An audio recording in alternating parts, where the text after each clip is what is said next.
Welcome, all of you, and thank you for attending this year's business conference. The annual event is the hallmark of our organization. So I just want to give you a little rundown on what we're doing here today. We're going to have 3 speakers, and this is going to be a way for you to get to know some of the candidates who are looking to be the mayor of New York City. We are going to have with us the former governor of New York State, Andrew Cuomo. We also have Curtis Sliwa, the head of the Guardian Angels, candidate for mayor, will be speaking with us today. And businessman Whitney Tilson will be joining us today. So at this time, I had the honor of introducing our first guest. He is no stranger to any of you in this room. He was the 56th governor of the state of New York, attorney general for the state of New York, U.S. secretary for HUD for the United States under Bill Clinton. He is someone who has been no stranger to Staten Island. Because this is an economic development conference, I will highlight some of the infrastructure projects that we benefited from here on Staten Island due to his work in Albany as governor, particularly the building of the new bridges that connect Staten Island to New Jersey. Also, the Verrazano discount that if you're a resident of Staten Island, you benefit by it. You still benefit by it. It still lives on. It's a $5.50 discount round trip when others are paying over $20. He has always had a focus on economic development and has always had a focus on Staten Island. So ladies and gentlemen, it is my honor to introduce and to ask to come to the stage, Andrew Cuomo.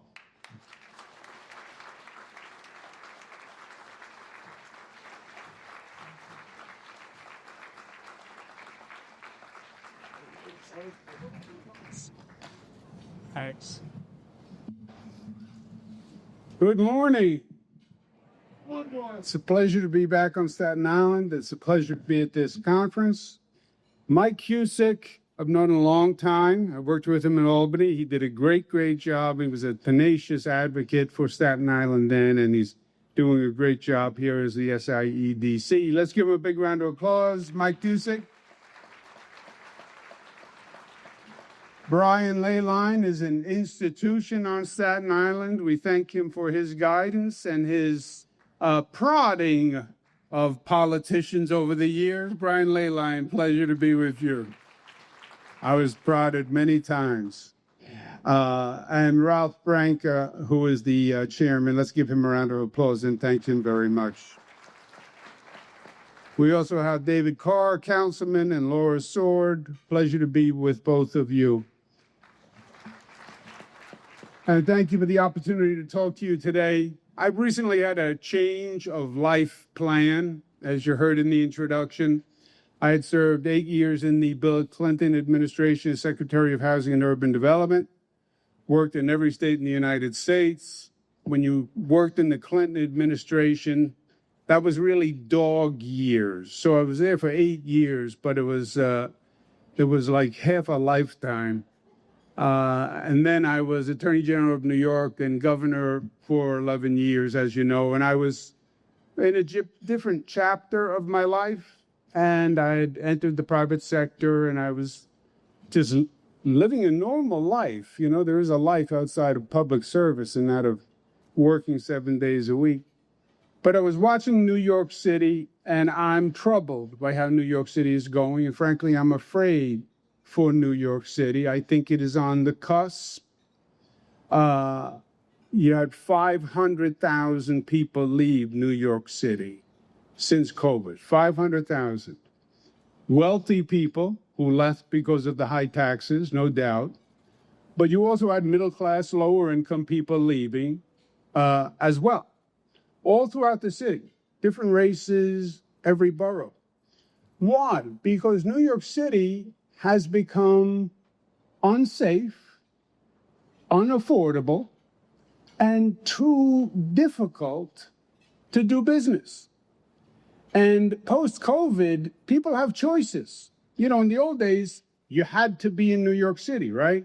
You had to be in the office. You had to show up. COVID, you can be anywhere.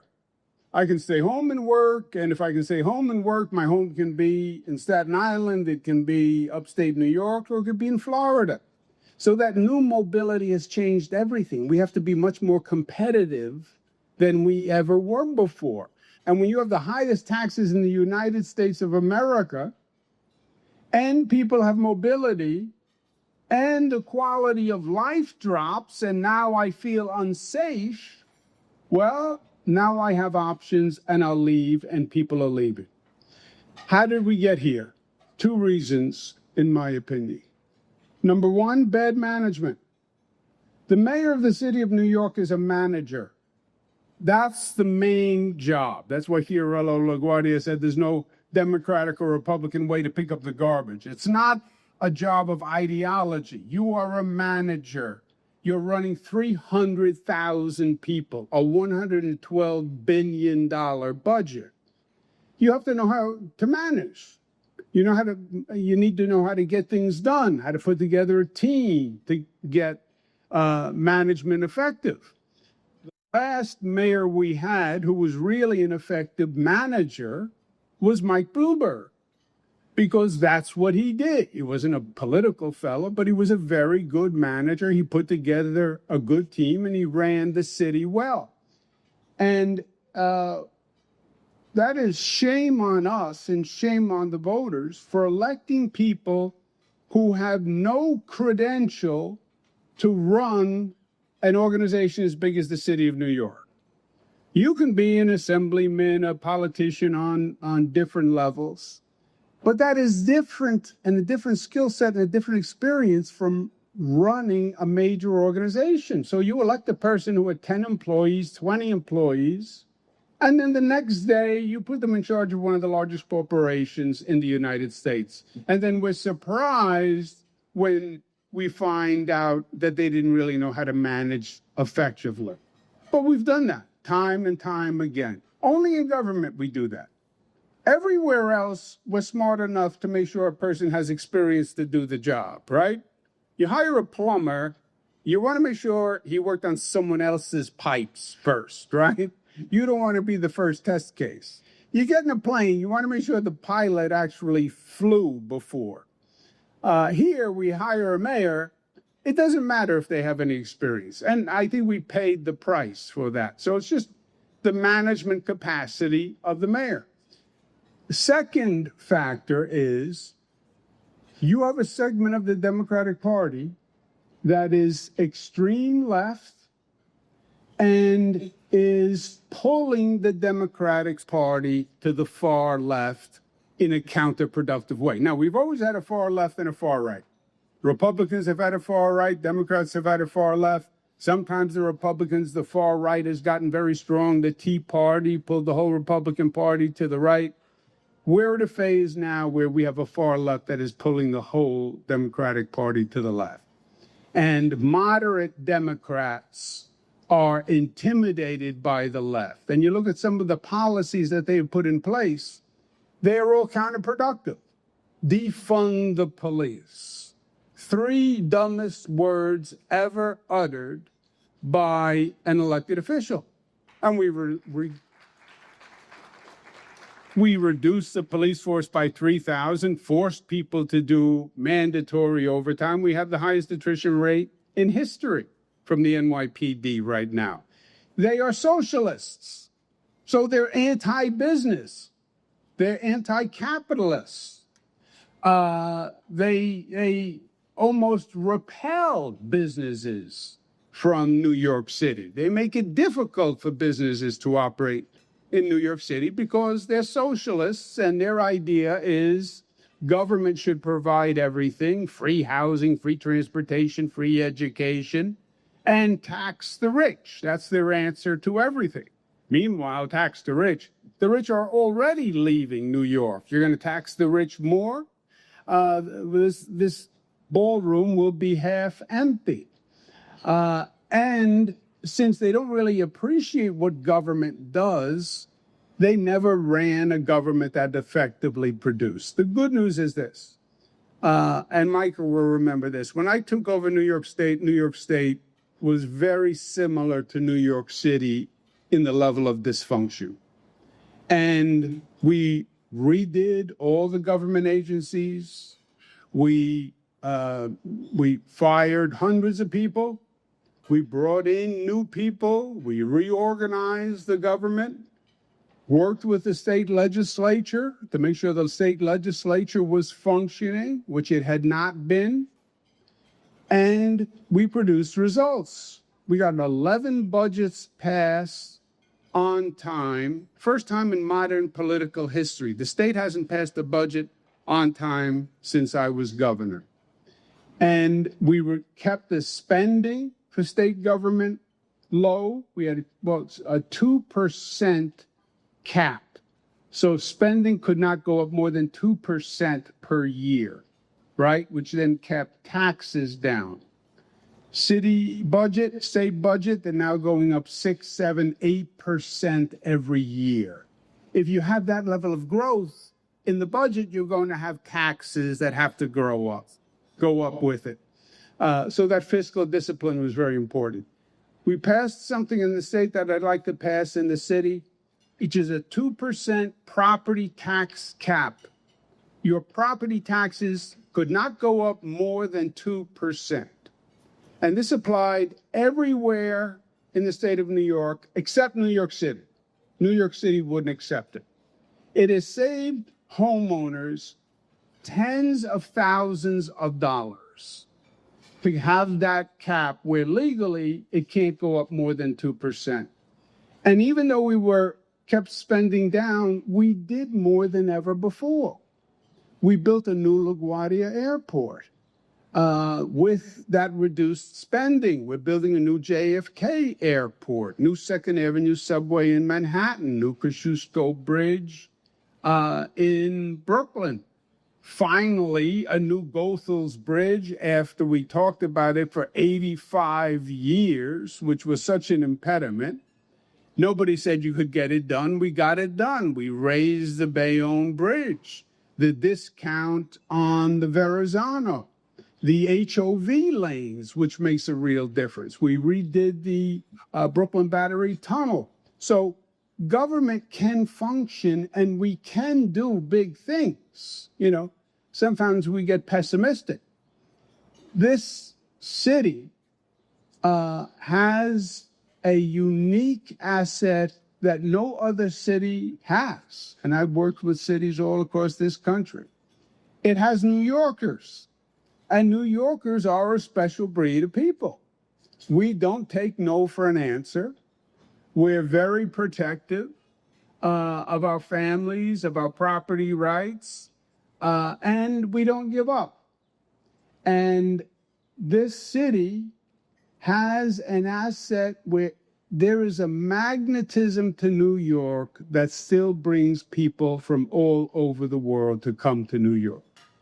And that is what made New York, and it is what will make New York again. People want to be here. We have young people coming from all over the world who want to be in the greatest city in the world. And they're talented young people. And then the businesses come to New York because they want the talent.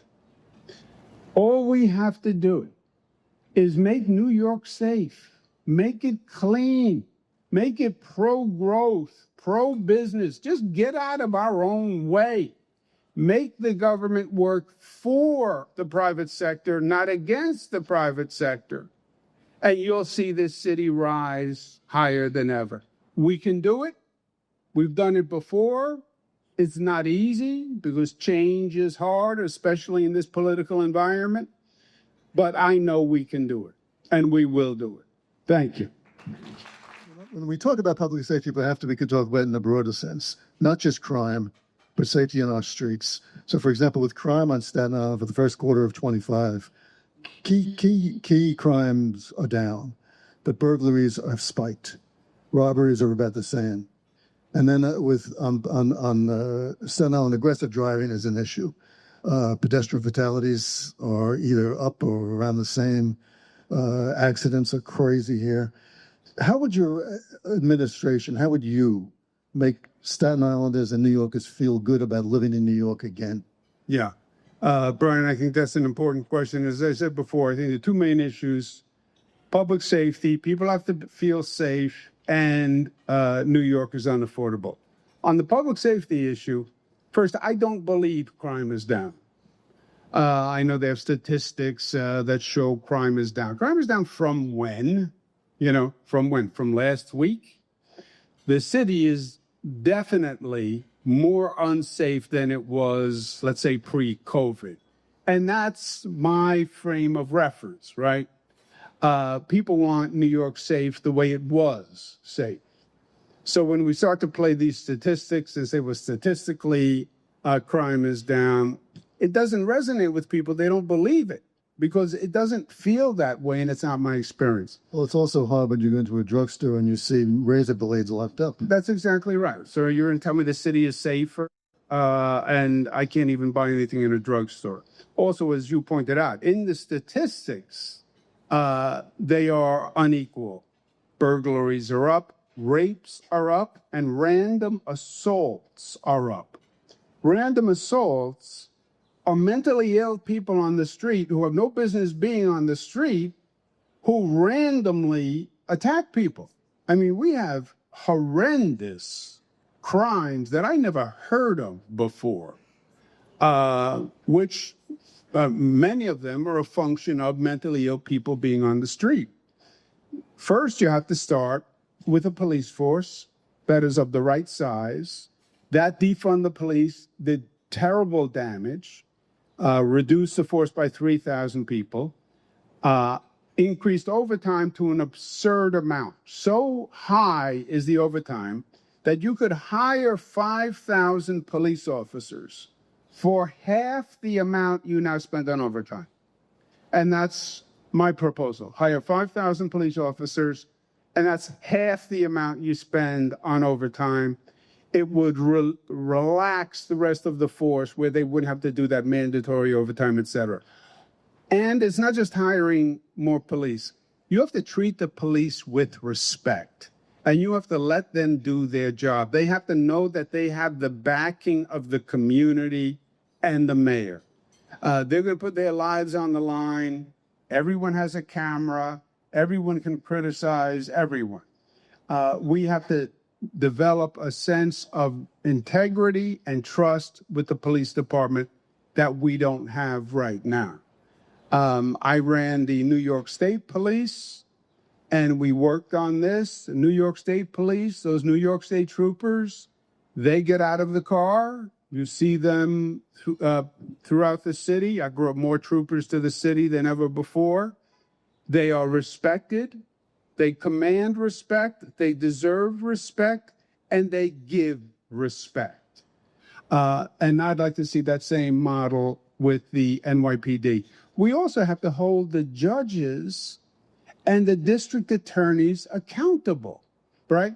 They have the legal ability to hold people, incarcerate people, sentence people.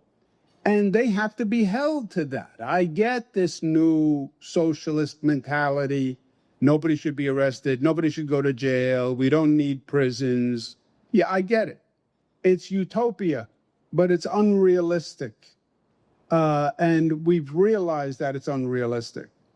And then on public safety, mentally ill people have no business being on the street, even for themselves. And this never happened before, that we had mentally ill people like this on the streets. This is another product of this hyper-left politics where, well, it's their civil right to sleep on the subways, their civil right to sleep on the street. First of all, no, it's not. It is not a civil right.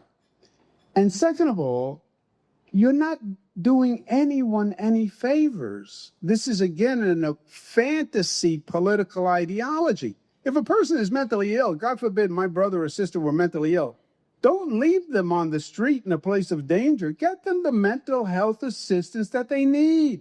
Get them up, bring them to the proper facility. instead of arguing, they have a civil right to stay on the street and be abused. We have always done that before. The law has been in place for 40 years. We know how to do it. We just have to get back to it. Again, Brian, it's this political philosophy that defies common sense.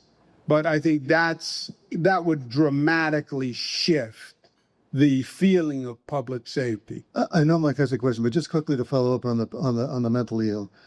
During the Bloomberg administration, you did not see this. How do you get these people off the streets? Brian, you didn't see this when I was governor. Because we got the people off the streets. Because they shouldn't be on the street. The law is clear. It has been litigated 11 times. If you are an imminent danger to yourself or others, imminent danger defined as unable to meet your own needs, you should be involuntarily institutionalized with many protections. You have a right to a hearing in 24 hours. You have a right to a counsel, because involuntarily institutionalizing a person is obviously very serious. But they have medical professionals. You make a medical assessment that this person needs care. And that's what we did for years. Mental illness is not new, right? It started with humanity. And these laws are not new. They've been in place for 40 years. We just don't enforce them. And it is so doable. During COVID, remember during COVID at one time, there was the theory that you could get COVID by touch. Remember? And everybody was afraid to touch their groceries, touch everything. That was a very serious problem for us because nobody went to work the next day. Because once you said you can get COVID by touch, they wouldn't go into the subways, right? They didn't want to touch a pole. They didn't want to touch a chair. We started a program to clean, disinfect every subway car every night and every train station every night. They said it's impossible. And we got these cleaning contractors with these hazmat suits, and they came with these pressure washers. And we literally did every train station. Closed the subway for about 2 hours from like 4 to 6 or 3 to 5 in the morning. And to do that, all the homeless had to come off every train and every station. And we did that. All the homeless out of every train and every station. Turns out there were about 500 or 700 homeless within the system. And every night we brought them out, we brought them to a shelter. So this is all doable, but it just has to be done. Now, why don't people do it? Well, because I took a beating politically for doing it, right? The ACLU said I was violating their rights. All the advocacy groups for the homeless condemned me and protested. I get it. I get it's a difficult place and these are difficult issues, but you're not going to make any change if you're unwilling to deal with the controversy of it. And that's what's happening now. But this is entirely doable. And it has to be done. And again, it is the compassionate thing to do for the mentally ill. You leave someone on a subway car to sleep overnight, they take their lives in their hands. I mean, they found a person on a subway last week who had been killed, then robbed, then sexually abused after he was dead. I mean, we are at a place where a science fiction movie would be incredible.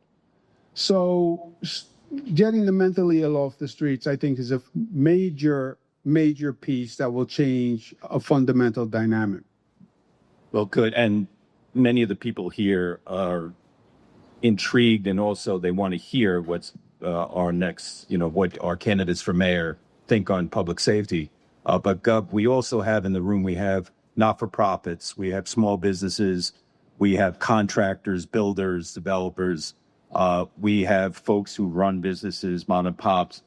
The bigger issue, and you mentioned it in your statement about the city needs to get out of its own way, right? And the big issue for many of the folks in this room is the bureaucracy of city government and getting real answers, right? And you and I have heard this in government for decades. This isn't one mayor. This is going on for years. And it's an issue for many, particularly for an example, our contractors on Staten Island, to get a permit, then you would get a permit, but then the fire department gets involved, and then you have to get another inspection by another agency, and there seems to always be no communication. And that is the biggest driver here on Staten Island for our economic development, is building and providing people with jobs. But it does seem that the city does get in the way. We'd like to hear your thoughts on how you would fix the bureaucracy. And listen, I know there's no silver bullet in fixing the bureaucracy, but people need, particularly the people in this room, need to see something or some progress happening, even just a phone call back from an agency on a permit process or on something that's important to them. And also, as part of that question, Brian and I always talk about this, and many of the members in this room. Staten Island, as you know, Gov, is unique to the other four boroughs. And we have it's a unique political landscape. It's a unique business landscape and a residential landscape. Not that we're looking to be separate, but Staten Island, I think, needs a certain focus from city government that other boroughs don't have. And that's something we want to ask the mayoral candidates. Would they be willing to commit to something like that? Yeah, a good point. I think there's a couple of things that are going on. Yep. I think the dysfunction of city government, let's call it dysfunction, because it is dysfunction, is partially a total management breakdown, and second, a question of the philosophy of the government. The management breakdown is, my belief is you haven't had a credible mayor since Mike Bloomberg. That's 12 years. 12 years. And when you have an organization that is not run effectively for 12 years, it deteriorates. The good people leave, a bureaucratic culture takes over, they don't have leadership, they don't have management, et cetera. There's no silver bullet, but what we did in the state is comparable. What I did at the Department of Housing and Urban Development, which was a horrendous organizational mess. HUD was 30,000 employees, $30 billion agency, operated all across the government. I reduced it from 30,000 employees to 20,000 employees, reorganized it, and the efficiency and productivity went up, okay? So the silver bullet is sometimes you have to be willing to blow up the organization. And I think we did that in the state with many agencies, that we just reorganize them. You take a blank piece of paper and say, what were you supposed to do in the first place? And let's just reorganize to the task, right? That has to be done here. Second, the attitude has to change. These agencies are like, they're obstacles to your development. They're obstacles to you running your business. Let me see what barriers I can put in front of you to force you to jump over these barriers. No, they're supposed to be your partner in helping you get done what you want to get done. I want your business to do well. I want your business to grow. I need your business to grow. If a city is either growing or it is dying, if your business is growing and you're hiring more people and you're making more money, that's good for all of us. That's good for government. By the way, make more money, pay more taxes, right? So I want your business to do well. You want to build a new home. I want you to build a home. You want to expand your existing house. I want you to expand your existing house, right? That has to be the mentality. government as your partner in growth, not your opponent in using regulations to frustrate what you're trying to do.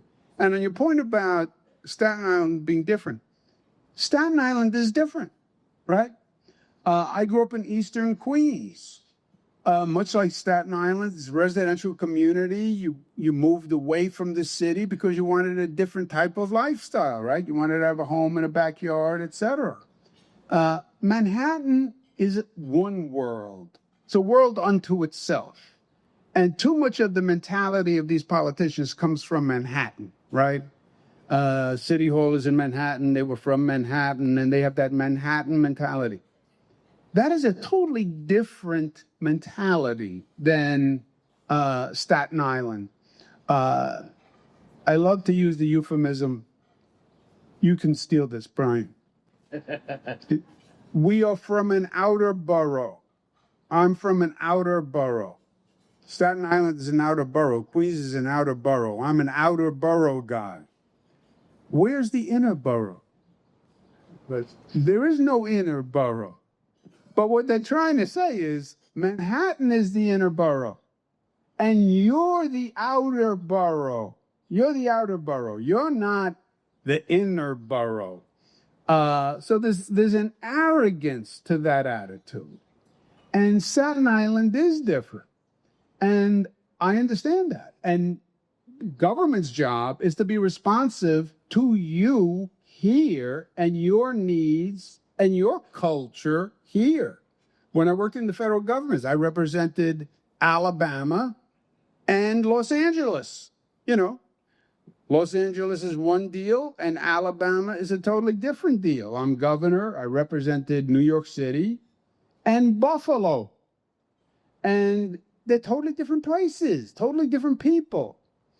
Staten Island is in many ways very, very different than certainly Manhattan, but many of the boroughs. And the government has to respond to that. You're not supposed to conform to them. They have to be responsive to you. And that's not the attitude that many of the people in this room get. And again, this dates way back, and it is as simple as communication. And that's why it's important that people are listening to the candidates today to judge whether who's really going to push the agencies to that limit. Because as simple as I know, I'm looking at people here, can't get a phone call from certain agencies. And I'm not going to just focus on one agency, but that's the issue is that the bureaucracy is there and everybody talks about the bureaucracy, but we need somebody to really shape it up. And as you said, get out of our own way. I just like to follow up on this because I really do think this is important.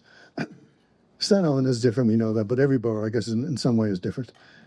During the Bloomberg years, the Staten Island Advance, Jimmy Otto at the time was councilman, and Vinny Ignazio, we went on a campaign to try to get more local control here.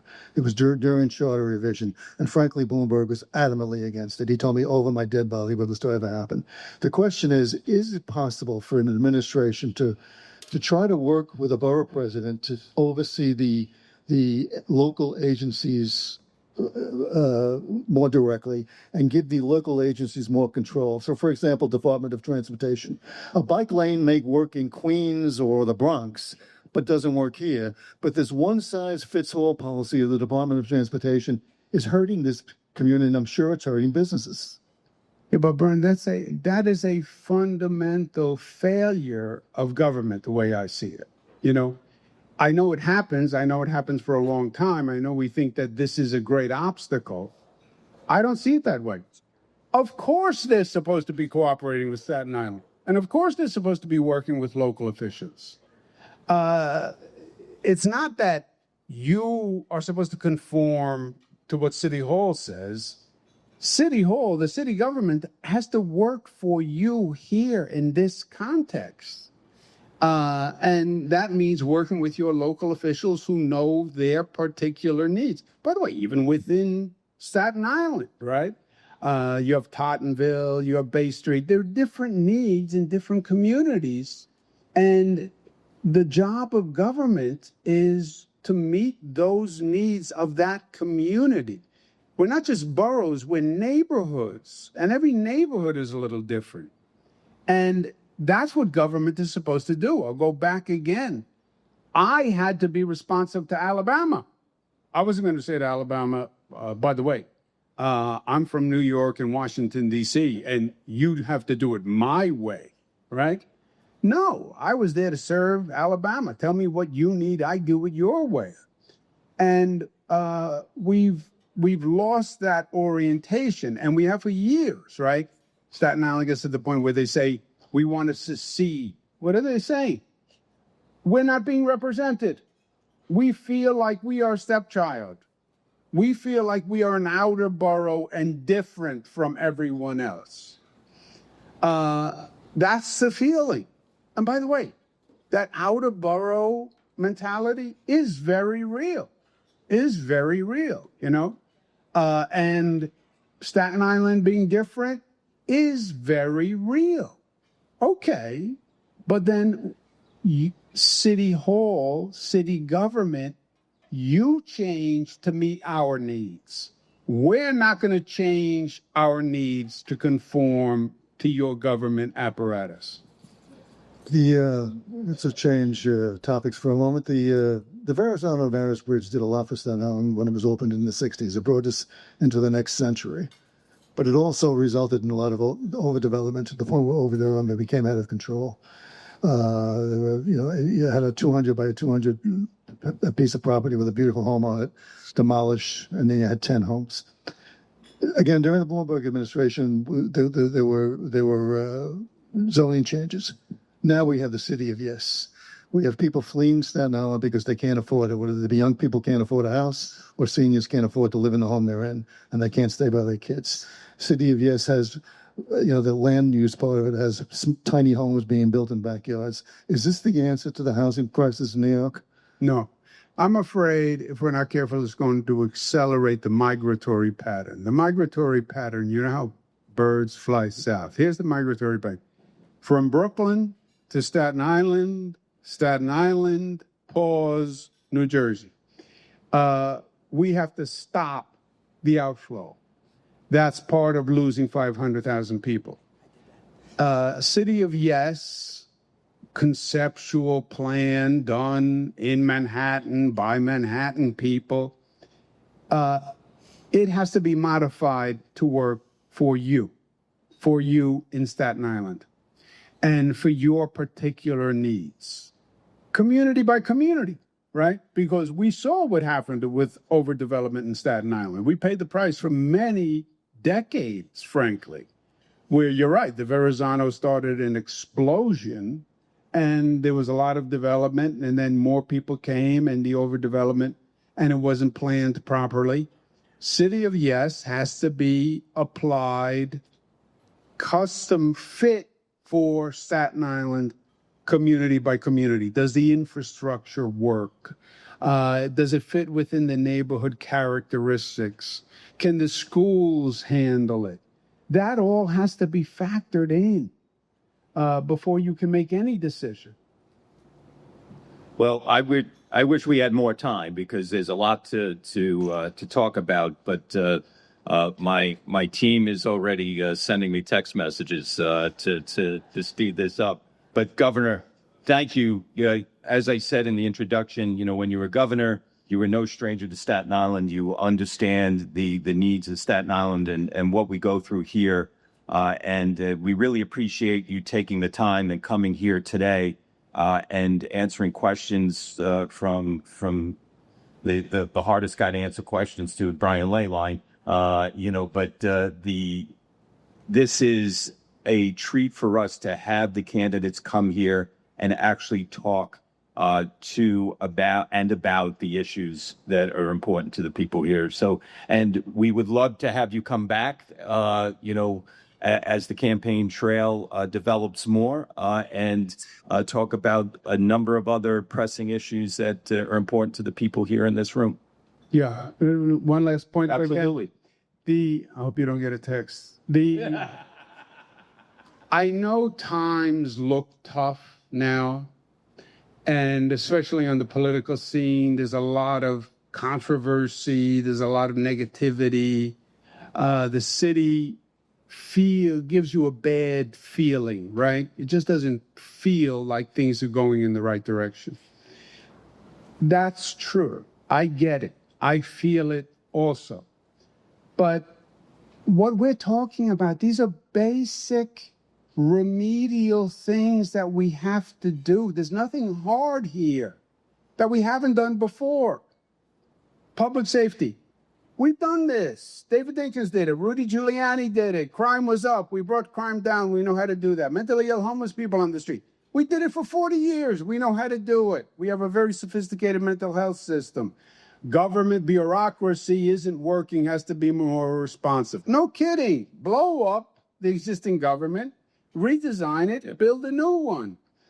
I need government to be more responsive to Staten Island. Yes, for 30 years, that's been the case. We get it. There's nothing that we cannot do here. So let's not be pessimistic about New York's future. Because I talk to businesses all day long who are coming in despite everything we are doing. AI companies, tech companies, they are coming in every day despite the taxes and the crime and the homeless and the crazy e-bikes going 57 different directions. They're still coming because we attract the talent and everything else is housekeeping, and we can fix it. We've done it in the past. If we can fix the state, if I could fix HUD, we can fix this. This is not a big deal. It is doable if you know how to do it. Thank you for having me. Thank you so much. Governor Cuomo. Whitney Tilson, Democratic candidate for New York City mayor, a longtime business leader. He's the founder of Case Capital Management, a hedge fund, for nearly 20 years. He currently lends his knowledge in finance to research organizations. Mr. Tilson has a vast background in business and finance, which he feels makes him qualified to run for mayor with a different perspective than other candidates in the race. It is my pleasure to ask Whitney Tilson, candidate for mayor, to please join us on the stage. Mr. Tilson.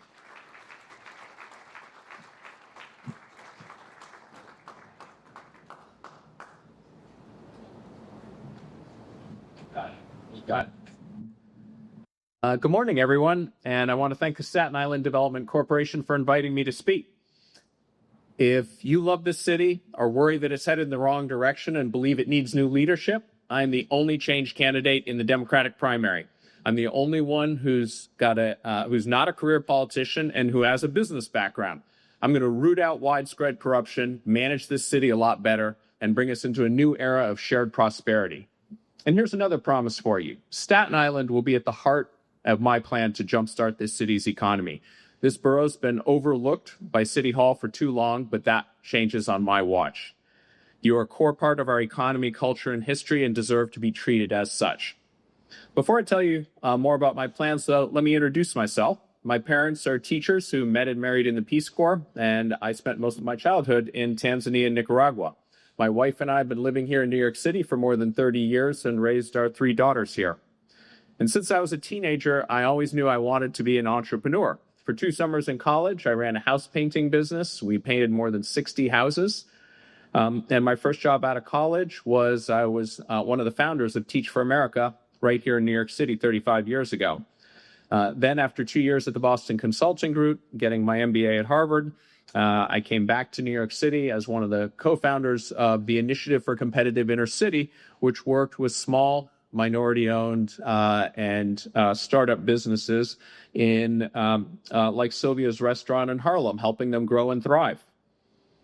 My full-time career has been in the investing world, building a half dozen small businesses here in New York. So I'm one of you. I've worked in the corporate world, been an investor, and been an entrepreneur.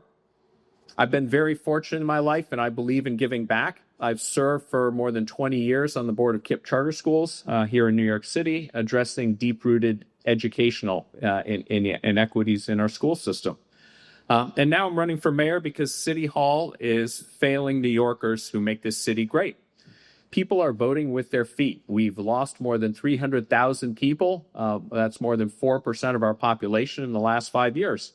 People are leaving because they can't pay their rent, they don't feel safe, and despite spending $40 billion a year in our school system, more than $43,000 a kid versus a national average of $17,000, nearly half the kids in our school system can't read at even a basic level. I think the city is like a giant container ship trapped between Staten Island and Bayonne without a docking pilot to get it through the Kill Van Call. We have the goods, but we need a steady hand to bring it to port. Here's the good news. We already know what kind of captain we need to steer us through these straits. Someone with a background in business and management, not politics.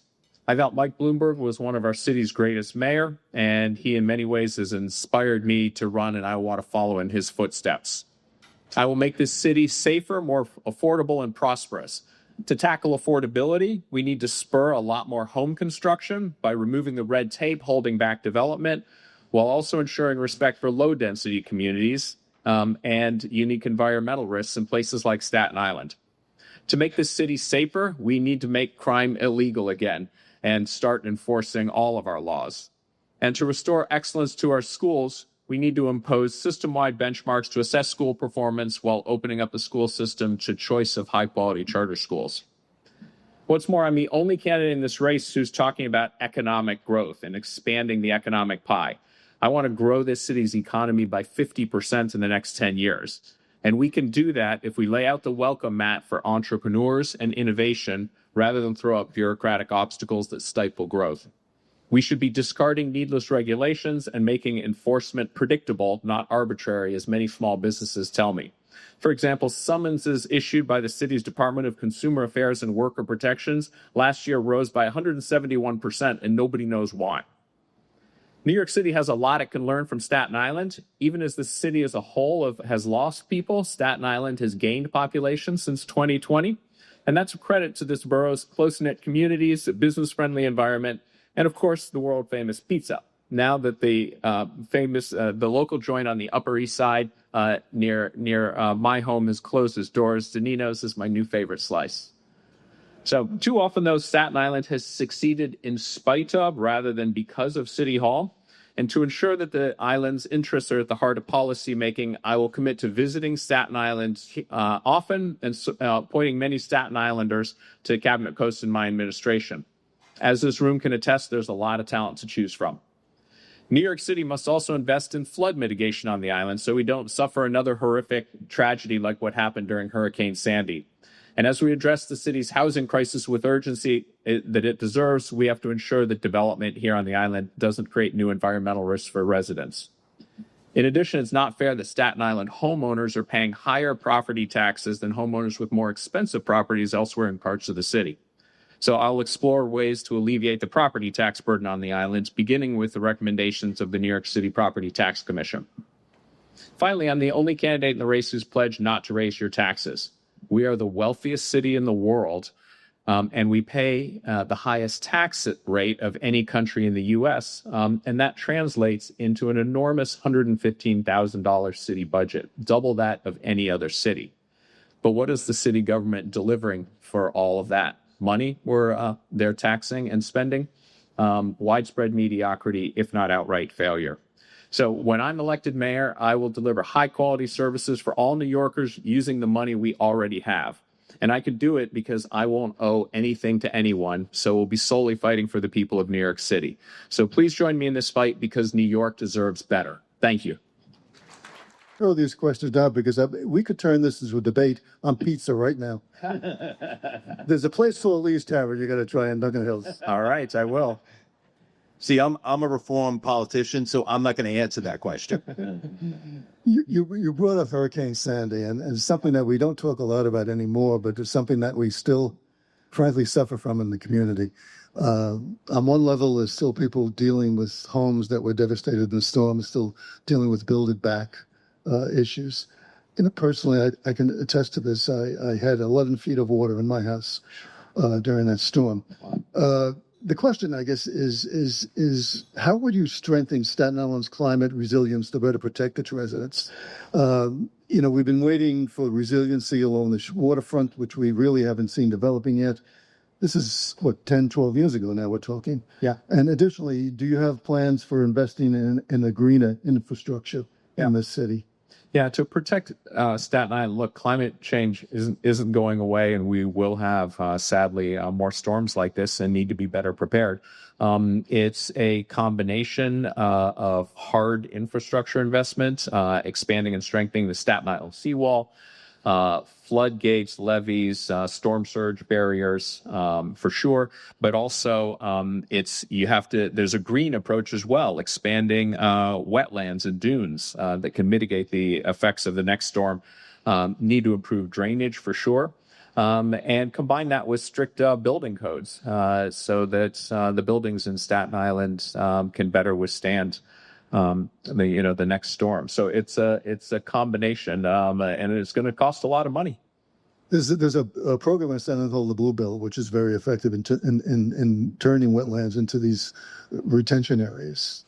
Yeah, I support that. Good. So if you polled people in this room, and Brian and I had this conversation the other day, transportation is one of the bigger issues for Staten Islanders. But Brian said in the meeting, and it's a quote that's stuck in my head, that what drives Staten Islanders mad on Staten Island is traffic, red light cameras, and speed cameras. Staten Islanders don't have the public transportation modes that the rest of the city have, so many of them count on our cars. So a lot of people feel trapped because of that, because of cameras, whether you're for or against cameras as part of Vision Zero.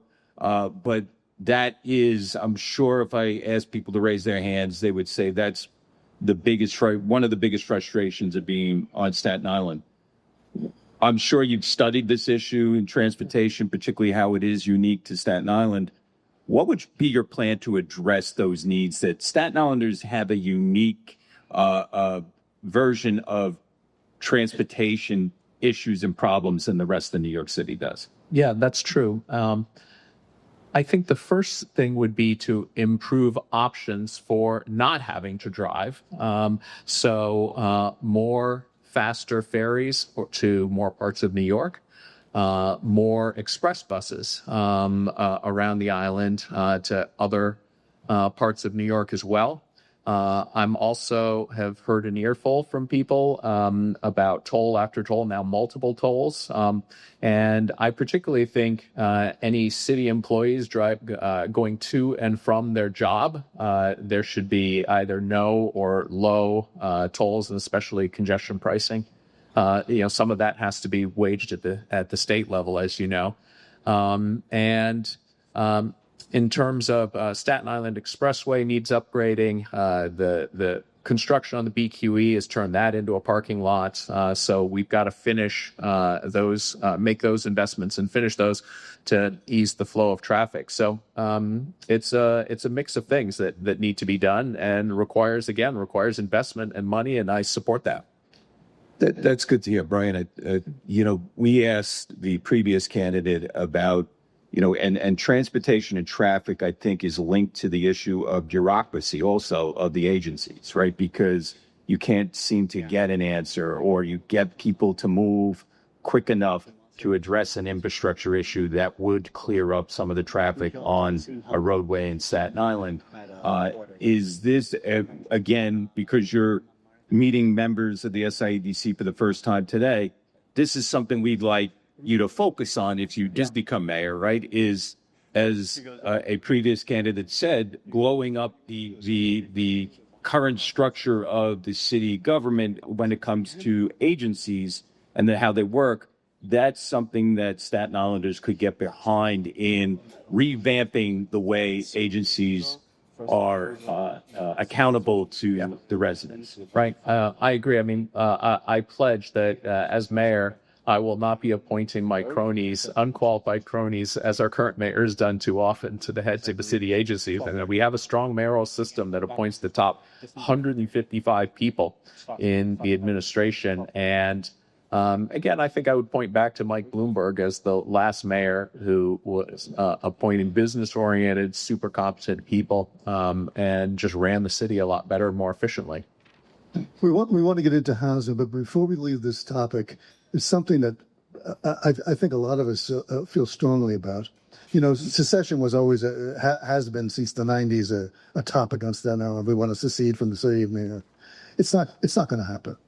But the question is, and I agree with you that Bloomberg was a great mayor, but Bloomberg was adamantly against giving charter revision more local control to local agencies.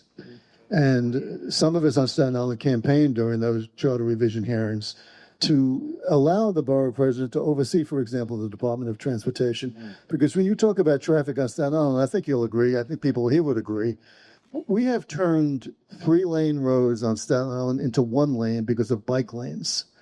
And, you know, if you have somebody sitting out there, you may see 5 bikes in a week in that particular lane. So more local control, for example, to the Department of Transportation, the commissioner on Staten Island, who knows actually what's going on here. Bloomberg would not support that whatsoever during charter revision during his administration. Would you? Yes, it's interesting you mentioned bike lanes on Staten Island, because I came out here a couple weeks ago and biked all around the island, and I think I saw one other cyclist in 2 or 3 hours. I was like, why? You know, I ride my bike mostly in Manhattan, and I'm in favor of expanding bike lanes in Manhattan. But Staten Island is different, and applying the same model there out here doesn't make sense. So I'm not sure if it's changes to the city charter or just having people in the departments fully representing all the boroughs of New York. Because it's I don't think Staten Island. This is a good example of where Staten Island isn't. And on the housing front, we're living in a community now where young people can't buy a house here. You know, somebody starting a job at $50,000 or $55,000 is not going to buy a house on Staten Island for $800,000. And you have seniors who retire and want to stay close to their families and can't, so they go into 55 and older communities in New Jersey or farther south of the Carolinas. Yeah. The City of Yes plan supposedly is going to address that. But do you have a housing plan that you could?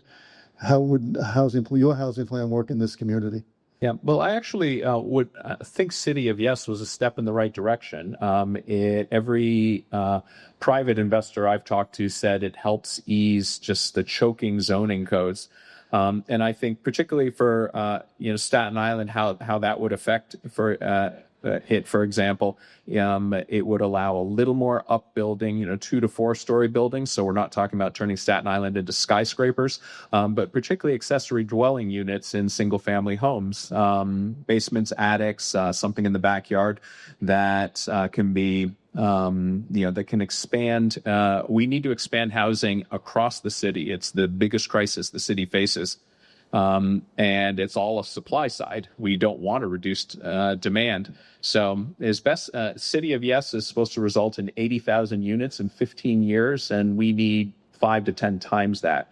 And so one of my priorities will be to go in and fight for expanding that in a smart way, though, sensitive to each borough and each neighborhood. But do you then think that the City of Yes plan, for example, to build tiny houses, as we call them, in backyards would work? Taking into account the parking issues. Yes, I support that. If you're a homeowner and want to put a small unit in your backyard, generally I support that. Okay. I think, again, Ms. Tilson, we welcome you to Staten Island. Thank you for coming out here today and addressing our questions. And I know if you have a chance, please mingle in our bending room and meet some of the Staten Islanders. But we appreciate you coming out and addressing the issues that are important to us. My pleasure. Thank you. All right, my pleasure. Our next candidate is someone who is no stranger to Staten Island, no stranger to anyone who's lived in the city of New York for the last 4 to 5 decades. This is a person who is an activist for New York City, the founder of the Guardian Angels in 1979. His passion is public safety. Again, he is no stranger to Staten Island. He's here, I would think, almost every day. I do see accounts of him, standing up for issues that are important to the people of Staten Island. And it is my pleasure to introduce to you candidate for New York City Mayor, Curtis Sliwa. Thank you. I see the Staten Island advance here. Last time I ran against Eric Adams, you said I would have made the best borough president, right? Remember your editorial? But you gave the nod to Eric Adams. You can admit you made a mistake. It's okay. We all make mistakes. Did I not warn you about Eric Adams? Chaos and corruption?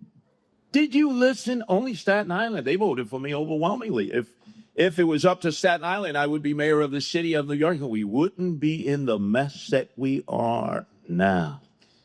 What has he done to help develop Staten Island, other than treat you like so many mayors before, like the Forgotten Island? I know you had Andrew Cuomo, who sort of become the George Costanza in a Seinfeld episode, running for election as mayor. Some of the members were walking outside while I was having a cup of coffee, and they were saying that Andrew Cuomo said the 3 dumbest words ever created: defund the police. I said, that's like George Costanza. You said that. You did that. Do you not remember? In fact, Andrew Cuomo is really running against Andrew Cuomo, who did everything to destroy the city and state. No cash bail, which he doubled down on, raise the age, turn loose all the mentally ill into the streets, and now he's saying, not I'm sorry for the 15,000 who died during COVID, not for the lockdowns and mandates that crippled Staten Island and other businesses throughout the city of New York. No apologies, no regrets. It's on to our next election. Well, let me tell you what Curtis Sliwa is going to do. Number one, I wear this red beret, and some people say, why do you wear that red beret? Because I am the leader of the Guardian Angels, who for 46 years have been out there voluntarily protecting New York City residents and residents now in 13 countries and 130 cities. It's what I have dedicated my life to.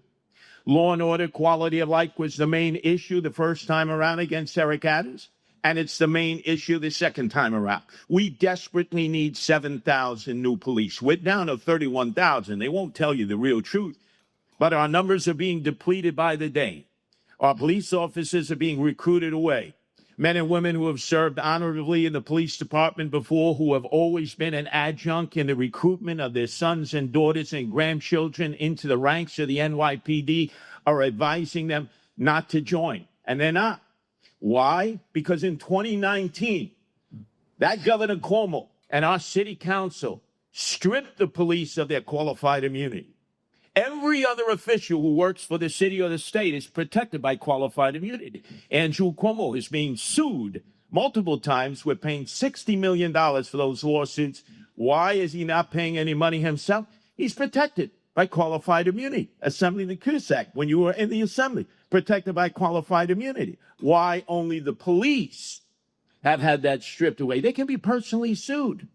Do you think they're going to physically engage people committing crime? Do you think they're going to risk losing every little bit that they have when the first 5 years, you know what it's like being a cop in New York City, or if you don't, you're living in the basement of your mom and dad's house, maybe in Staten Island because you can't make ends meet? Are you going to take that risk? And are we actively going out there to recruit police? The answer is no. I don't see any recruitment tables anywhere in the city. And there is no candidate running for mayor who knows more about the 5 boroughs, more about mass transit, more about public housing than anyone else but Curtis Sliwa. And I don't see the effort. So how are you going to afford 7,000 cops? Well, the first one I'm going after is Andrew Cuomo's best friend, Jimmy Dolan of Madison Square Garden, who pays no property taxes. He needs to start paying his $43 million a year of property taxes. Why is he given that sweetheart deal? Then we have Columbia University, we have NYU. In fact, which graduated Frank Morano, who became your city councilman on the South Shore last night. An overwhelming victory to fill the shoes of Joe Borelli. I'm not going to go after their endowment, but do you know that NYU and Columbia University are in the real estate business? Many of you are into real estate business. You have to pay property taxes. You have to pay other taxes. They're exempt. They buy up massive tracts of land, take it off the property tax rolls in Morningside Heights, that's Columbia, and at NYU. They actually have real estate divisions. Guess what? You're going to pay $400 million a year property tax. You're not going to hide behind your nonprofit. I'm not going after your endowment. That's a little bit sticky. But why are you able to own so much real estate and buy it up and take it off the property tax rolls? And it's not for the benefit of the students or the teachers. We will get these 7,000 cops that we desperately need. And I will go into the city council with the help of brand new councilman of the South Shore, Frank Morano, and I will fight for the cops to once again have qualified immunity, even though it means all these advocate groups who hate the blue are going to be dragging us into court. I'm going to tell the 1,000 lawyers that we pay for at Corporation Counsel, you go in there, you fight for police, you fight for law and order, you fight for quality of life. Quality of life. Do you know there are 90,000 packages a day that get stolen in the city of New York? You have any idea? The mayor has admitted that publicly. So when FedExpress and Amazon and USPS and the Postal Service, the Parcel Service groups go out, DHL, and deliver 90,000 of their packages a day, your private residences and to your place of businesses are stolen. Are there any arrests made? It's become a cottage industry. You know how much mail is stolen, especially out here in Staten Island, Queens, and Brooklyn? People, have you ever seen those green boxes that the United States Postal Service have? They're called relay boxes. They actually have these felons on tape waving as they're stealing the bags with the Social Security checks, the other checks, the credit cards. Are there any arrests made? Barely. And then the shoplifting that continues to go on. Like locusts through the cornfield. They come into the small mom and pop shops. They come into the big retailers. They strip everything they can grab. They walk out the door. And even if they're arrested, it's catch and release. And they do absolutely no time in jail. That's all going to stop on day one because Curtis Sliwa is going to be the law and order mayor who is going to start working the chain up. If you steal packages, you're going to get arrested. You steal mail, you're going to get arrested. You go into mom and pop shops or big retailers and you actually shoplift, you're going to be arrested. And now let me finish with economic development. Everything in my life, 71 years, is a Polaroid shot. And I take mass transit all the time. I'm on the Staten Island ferry this morning. So many tourists on one side coming across to the Staten Island terminal that I'm afraid that the ferry is actually going to capsize. And they're taking pictures of the Statue of Liberty and Ellis Island and all the great views. And the moment they get to the North Shore, they turn around and they go back. They spend all their money in Manhattan. Why hasn't the mayor prioritized the North Shore, which is like a wasteland? Many of you have invested into the North Shore. Sure, you were paralyzed by COVID and the lockdown. Thank you, Andrew Cuomo. I'll bet you he didn't bring that out. And the only thing that is developed on the North Shore is shelters. When I'm on the corner of Victory Boulevard at Bay Street to catch the bus to go to Mid-Island, what do I see there? Drug dealers, drug users, and the only development on the North Shore, shelters. The biggest development there is a shelter. De Blasio told you, you got to take care of your own. All these shelters we're dumping on the North Shore and rehab centers, they're for the use of Staten Island residents. Many of them maybe who live in Park Hill or Stapleton or West Brighton or Jersey. Yeah. No. I talk to these people every day. They're from the borough I'm from, which half of Staten Island is from, Brooklyn. They come right across on the ferry. And then people come in and score drugs from New Jersey, even though they're paying the increased Port Authority toll, Outerbridge Crossing, Bayonne Bridge, Goethals Bridge. How many of those young guys coming in from Newark every night to steal your catalytic converters, to steal your cars? They know they can come into Staten Island and they got the pick of the crop. And then they go back to Newark and those chop shops. Everybody knows this is going on and nobody is doing anything about it. You go to that Empire outlet, right next to the stadium, the Staten Island Hospital University Stadium, you might as well put mausoleums in there. I know Goldman Sachs has invested in it now, but there's nobody there. Why are they not there? Because crime and a poor quality of life. So when I'm mayor, priority number one is that North Shore.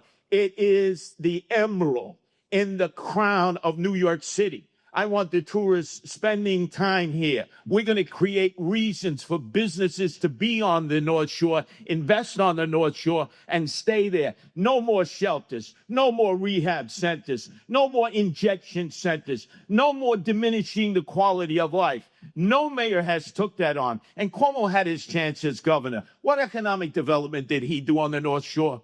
You have those pristine apartments, those condos, looking out to the best view of New York City, and people were vacating it. Have any of these candidates talked about that? The answer is no, because you're the forgotten borough. From the time we dumped all our garbage there in Fresh Kills, the world's largest open-air dump. And thank God for then Guy Molinari and Rudy Giuliani, who closed that once and for all, and now it's a park that everybody can use. So think about it. I've seen the history of Staten Island. I see how they're dumping on you. I saw what happened during the mandate. And then anybody who comes before you with this green energy scam, they're going to put 38 lithium-ion battery warehouses on Staten Island alone. Do you know how dangerous that is? You're talking about a mini Chernobyl. And they're not putting them in industrial areas except one for West Shore. That's where they belong. Industrial areas. The other 37 in residential areas. Most of them the South Shore, Mid-Island, one on the North Shore. Are any of these mayoral candidates talking about that? No, because they believe in green energy. And you know why we need the lithium-ion battery warehouses? Because Andrew Cuomo, when he was governor, took offline Indian Point, the nuclear power plant that produced 1/3 of our electricity. You never replaced it. He didn't believe in fracking for natural gas right on the Pennsylvania line. They do, we don't. There's not enough hydroelectric power. So the demands of business and the residential users have soared. Con Ed says we need more of an energy supply. Have you seen your electricity rates of late? Skyrocketing. And then they want you to go all electric. They want you to switch from how you heat your facilities, whether it's natural gas or whether it's oil, and they want you to go all electric, even though the prices are skyrocketing. Water rates, sewage rates, the taxes. You're paying increased taxes, but the big boys in Manhattan, they'll be able to hide behind their shields. This city has been Manhattan-centric too long. Don't be fooled by individuals who come before you who are getting wine, dined, and pocket-lined by corporate developers in Manhattan. The other thing I'm going to turn around on day one, although they'll drag me into court, is the City of Yes. Do you know what the City of Yes, engineered by Eric Adams and the corporate developers, will do? Destroy residential property. They have a right to put up a migrant shelter. They have a right to put up a shelter. They have a right to put up a lithium-ion battery warehouse. They don't have to go to a community board any longer. They don't have to speak to the council person. The brand new council person, Frank Morano's not even going to get a call from them. They can do it because there's no more zoning. They lust for all this residential property. Staten Island is the borough of homeowners. 1 family, 2, 3, 4 families who are paying increased property taxes. Meantime, Bill de Blasio, who destroyed this city, who owns million-dollar properties on 7th Avenue and 11th Street in Park Slope, pays less property taxes than homeowners in Staten Island. In million-dollar brownstones, the deck is stacked. The assessments are going to be changed. I'm going to be the friend of Staten Island. I've always been the friend of Staten Island. And this is in honor of my father, Chester. 50 years of merchant seaman. Used to sail under the Verrazano Bridge. Before the bridge, we'd have to take the ferry to come pick him up when he come through the Arthur Kill, the Kilbank Culls, to the tank farms. And I spent a lot of time back then when the only thing I saw were Dutch Reformed churches everywhere. And I wondered, where was everybody? And my father said, when they finish that bridge, half of Brooklyn will end up in Staten Island, and they did. Staten Island is a place in which you raised your children and grandchildren, and they are fleeing. Many of you are fleeing. If the interest rates weren't at 6.75%, 6.5%, if they were down where Trump was when he left office the first time, 3%, there would be a mass exodus. People are fleeing out of fright, the cost of living, the cost of child care. The reason that child care is so expensive now, you know the old ways. My mother would drop us off to my grandmother and grandfather. Their responsibility was to watch us because she had to go and work. My dad was a merchant seaman. He was away 8 months a year. We don't have those extended families any longer. Most of the families are run by women, single-parent families. They need help with the child care. The old natural extension lines that still exist in Staten Island no longer exist. My fight is to improve and not to move. My fight is to make sure that it's worth staying, that if your children and your grandchildren want to go to the same high schools that produced you, that want to end up owning your home and paying their own mortgages and raising their families here, God bless them. They should have that right. We should never, ever have people leave because they're fleeing out of fright and the cost of living. My battle is your battle. You have not had a mayor in City Hall who is friendly to Staten Island since Rudy Giuliani. And why? Because if not for Staten Island, Rudy Giuliani would never have been elected mayor of the city of New York against David Dinkins the second time. And then lastly, education. Do you know what this week is? I was honored to be in the auditorium of a great occasion by State Senator Andrew Lanza. Tottenville, the same high school that produced Frank Morano and so many others. They honored the Vietnam War veterans Saturday. It's the 50th anniversary of the end of the war. How many of those other commemorations are taking place? Not in the other boroughs. Here on Staten Island. We had some questions, and we're going to ask some, but you answered a lot for us in your speech, and I think you gave people a lot of what you're standing for and how your vision is to change New York City. So we appreciate that and we thank you for that. I just want to drill down a little bit on, because I know your focus, you've always been an advocate for public safety and for quality of life issues, particularly out here on Staten Island. You're a fixture out here. You mentioned in your plan to create 7,000 new police officers. And I think most people in this room would agree, particularly business owners, that we need more police for safety. And the focus of a lot of the questions we've been asking is how Staten Island is unique to the other boroughs. So in a plan like that, could you just get into some detail on how the new police officers and the deployment would be different here than other parts of the city? Because I would assume in Manhattan, it would be on subways and things like that. And you know that we don't have subways. We have the train, which is only one line. But where would that focus be on? You hit on some good things, like the porch pirates and many of the quality of life issues are going into a drugstore, and you have to get an attendant to unlock it, to get razors.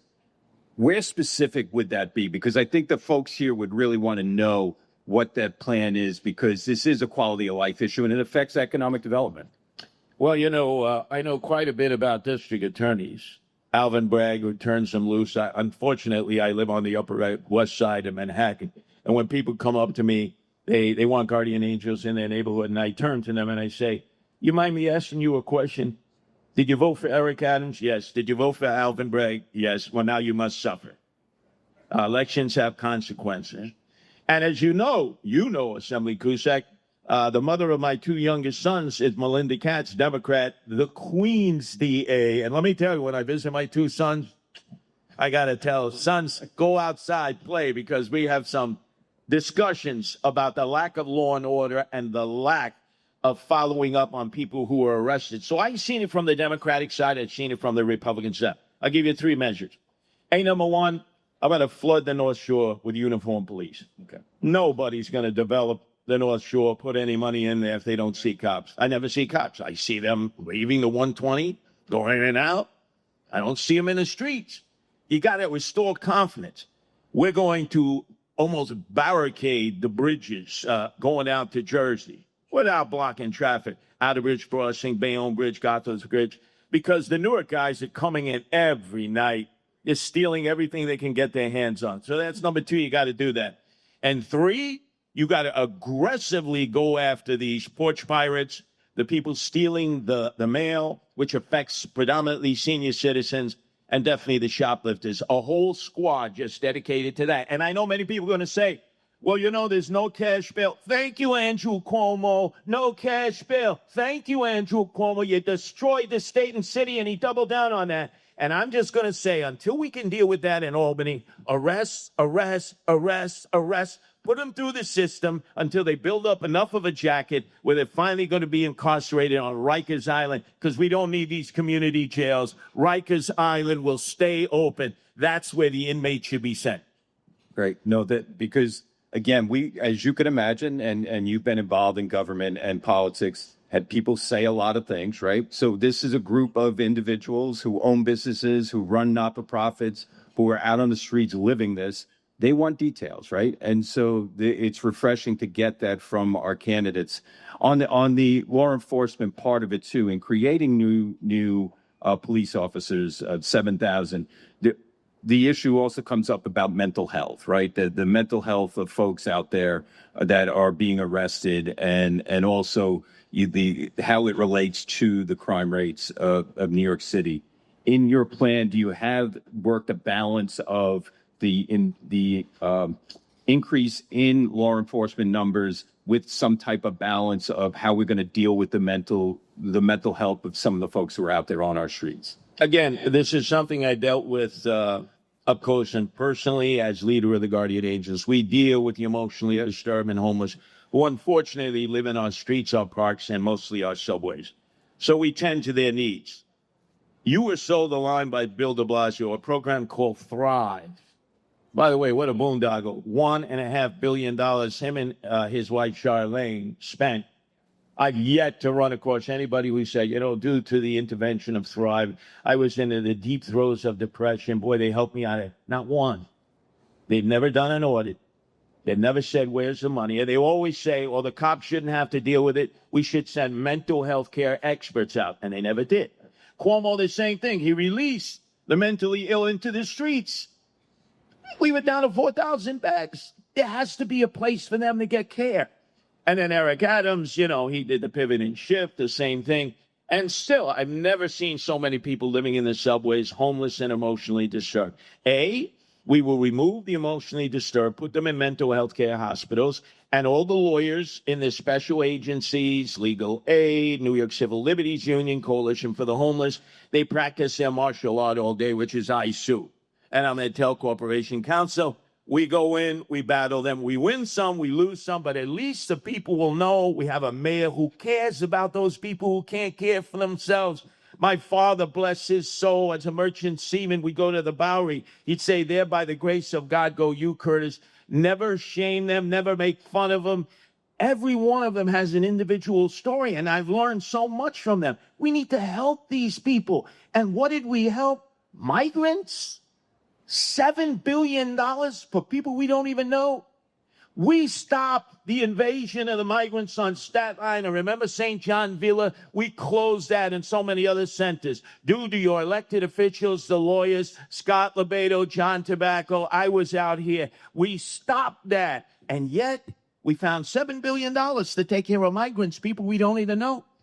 But we don't have the money to care for our homeless and our emotionally disturbed in neighborhoods where we could have them living, not on Victory Boulevard and Bay Street and all throughout the North Shore, overloading the social service system. There are places you can do this, but no mayor has a comprehensive program. I'm down with the homeless and emotionally disturbed all the time. I know what they need, and I'm going to try to get them their help as Americans that they deserve. America first. The migrants should not have been taken care of the way they were by the Biden of Brooklyn, Eric Adams, who's now wearing a MAGA hat, claiming he's the Trump candidate. And he really is, because he's a puppet of Donald Trump. Whatever Donald Trump says, jump, Eric, jump. How high? How high? Not me. I'm a person who represents all the people of New York. I'm the Republican candidate. I'm the candidate of the Protect the Animals Independent line. But I represent all the people of New York. And if I have a dispute with the president, then I'm going to indicate what that dispute is. If I'm in agreement with him because he's helping New York, I'm on board. But I'm not his puppet. And Andrew Cuomo, hey, I'm going to fire him. I'm a tough guy. Really? He controls all the purse strings of federal funds. Public housing can't exist. 95% of the bills are paid by the feds. You're going to fight Donald Trump. Guess who's going to lose, Andrew Cuomo, tough guy? All of us. Yeah. Okay, Brian. I don't even know where to begin here.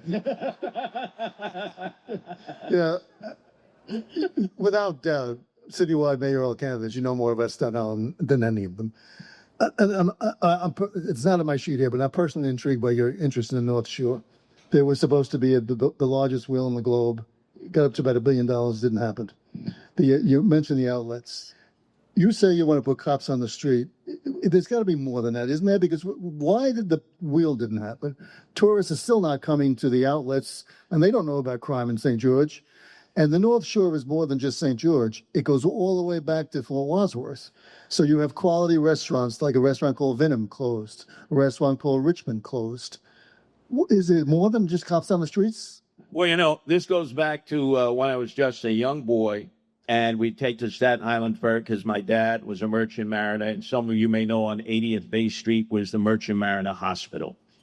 And he had lead poisoning because he worked in tankers, and he had to get chelation, and they didn't really know much about it. And I watched my dad and the other seamen suffer there. Remember, that's the place where they used to take the immigrants if they had whooping cough, if they thought that they had some communicable disease. A lot of them were shipped back. My uncle Leonard back to Bari, Italy, because he had a mastoid ear infection. He was housed right there, so I knew the history. So I've walked those streets for so many years. And I'm saying, I know when New York City wants to do economic development and wants to stir up tourism, they'll know how to do it. So you understand, there's no one answer to that. But I think first seeing cops, uniformed cops, walking a beat is going to restore health. Up on the hill overlooking the bay, some of the finest buildings I've ever seen, you know, private homes. They've turned into cultural establishments now. You need to create tour guides who are going to take them through at very little cost. And as they stop along the way, these tourists who are loaded with money, as our dollar is dropping precipitously, will drop those euros and yen on merchants here who are in desperate need of it. I've never seen a comprehensive plan that came out of City Hall. And again, de Blasio had his chance, struck out swinging. Cuomo had his chance, struck out slinging. Eric Adams, oh my God, struck out slinging. I will prioritize that. It's going to take some time, but there's a way to make the North Shore a magnet for all those tourists who, as you mentioned, they always ask. They ask me as I'm getting off the boat, what do we got to do to go back? They can't wait to get back because there's nothing here to keep them. There's locks here to keep them. We just have to develop it. So one more question, and it hasn't come up yet, but I looked down, I saw some of our hospitals here. Staten Island, doesn't have a New York City, day-to-day hospital, right? We count on our two hospital systems, Rumsey, Staten Island University Hospital. And a lot of that deals with the state, but the city has a lot to do with it. And I think people would say that they're not looking to get a public hospital here, but in lieu of that, there's a need for funding for particularly our emergency rooms, right, at our two private hospitals. And I know when I was in the legislature, that was something that, I worked on starting with John Markey and then with Andy Lanza. And it never really went anywhere because the city, no matter who the administration was, would block it. I know that you have a comprehensive plan, but on healthcare, I know you're familiar with Staten Island. What would you do differently as mayor to provide for the healthcare here on Staten Island? Well, in many ways, Staten Island has the same problem that the Irish Riviera has, the Rockaways. God forbid you have a heart attack or a stroke. The nearest hospital that can care for you that has that ability, Jamaica Hospital. Remember when the police officer was shot there in Far Rockaway, they had to transport him all the way to Jamaica Hospital down to Van Wyck. He died on the way to hospital. Well, you don't have enough of the abilities in the local hospitals, Richmond and also Staten Island University Hospital, which cared for my father and cared for my mother. They don't have that intensive ability. And what happens is Staten Island residents either go to Jersey or they go right to Manhattan.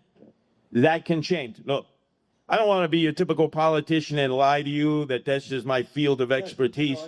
I've certainly been in enough hospitals, having been shot 5 times with hollow point bullets, having had prostate cancer, having had ileitis, colitis, and Crohn's disease. I understand what a hospital setting is like. But I always know one thing about Staten Island is you're always last on the list. Pay your taxes because per capita per person, you pay the most property taxes. Shut up. Keep paying extra taxes. Hey, when you come into the city, oh, we got congestion pricing for you. Another tax. Speed cameras go. I can't travel down Highland Boulevard without beep, beep, speed camera, beep, beep, speed camera. And you know why? Because they look at Staten Island as a place to pick your pockets. I'm going to stop picking your pockets, and I'll meet with the experts. And I'm not the expert. Those experts saved my life many times in hospitals and find out what the need is and what we can do. Well, we have many of the experts here at this conference, so we'll set you up with that. Brian, I think we have time for one more quick. Well, I got one quick question. I see my friend Scott Levato over here. Would he be part of your administration? Oh, absolutely. He will be the Minister of American Patriotic Culture. America's greatest patriotic artist now, Scott Levato. Look, you may disagree with his politics.